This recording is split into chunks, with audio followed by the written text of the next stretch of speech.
Nah, kenapa Rasulullah itu hadir di dunia? Kata Allah dalam satu ayat, laqad manallahu 'alal mu'minin. Rasulullah itu menjadi anugerah. Ini kalau kata Kiai Fahmi pakai lam ibtida, pakai kod litahqiq, mananya itu jumlah pilihan. Kalau jumlah pilihan dalam ilmu bilaghah, ilmu sastra, itu namanya tajaddud wal hudur, kontinuitas. Jadi Rasulullah semenjak lahir sampai ujung dunia, sampai nanti di akhirat, itu menjadi anugerah bagi orang-orang beriman. Nah, sejarah Rasulullah kondisi ketika lahir itu, kata Allah ada tiga kondisi Rasul ketika lahir. Kata Allah yang pertama, alam yajid kayati mangpa'awa. Apakah Allah tidak menemukanmu Muhammad dalam kondisi yatim, lalu Allah berikan perlindungan? Dalam ilmu bilaghah, hamzah itu mananya dua, satu tolabut tasdik, yang kedua tolabut tasawur. Jadi harus ditasawur oleh umat Islam.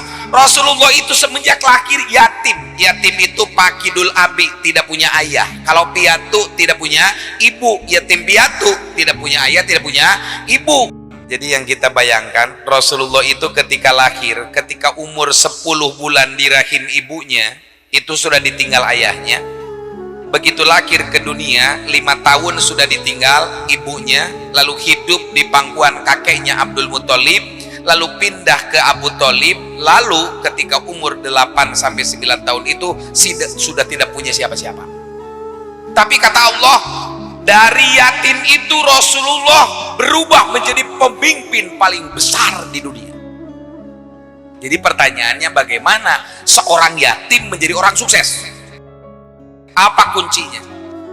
Yang kedua, wa wajadaka dhallan fahada. Allah menemukanmu Muhammad dolan. Dolan itu dalam tafsir Jalalain itu, Rasulullah pernah main tidak tahu jalan pulang, lalu dituduhkan. Rasulullah itu nabiyil ummiyi, nabi yang tidak bisa menulis, tidak bisa membaca. Alasan itu bisa kita temukan dalam kitab At-Tibyan fi Ulumil Quran, karya Syekh Muhammad Ali As-Sobuni. Kenapa Nabiyil Ummiyi? Karena Allah sengaja ingin menurunkan Al-Quran untuk menolak sangkaan agar Quran tidak disangka sebagai dongeng Muhammad. Tapi Quran adalah mutlak wahyu Allah. Rasulullah tidak tahu apa-apa, tetapi pada akhirnya Rasulullah adalah bersifat patonah, cerdas. Naon jeda? Cerdas. Jadi bagaimana kiat Rasulullah dari Nabiyil Ummiyi menjadi manusia yang paling cerdas? Di pertanyaannya, bagaimana sejarah itu bisa dihadirkan kembali? Dan yang ketiganya, wa wajadaka ailan fagna. Allah menemukanmu Muhammad dalam kondisi ail, tidak punya apa-apa. Sehingga Abu Thalib itu sering mengajak makan Muhammad. Ya Muhammad, hayya bina na'kulu ma'a abnaina. Muhammad, ayo makan beserta anak-anakku. Sehingga Rasulullah itu miskin papa, tetapi kata Allah fa'agna, lalu Allah berikan kekayaan.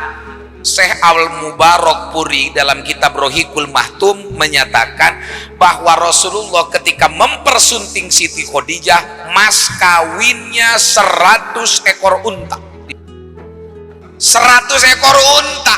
Kalau satu unta harga 50 juta, berarti kalau dikonversikan ke duit rupiah, Rasulullah memberikan mahar kepada Siti Khadijah itu 5 miliar.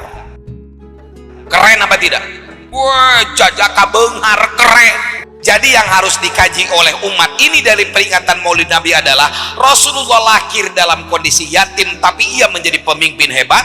Rasulullah lahir dalam kondisi tidak tahu apa-apa, tetapi menjadi manusia yang paling cerdas. Rasulullah lahir dalam kondisi miskin papa, tetapi berubah menjadi kaya raya.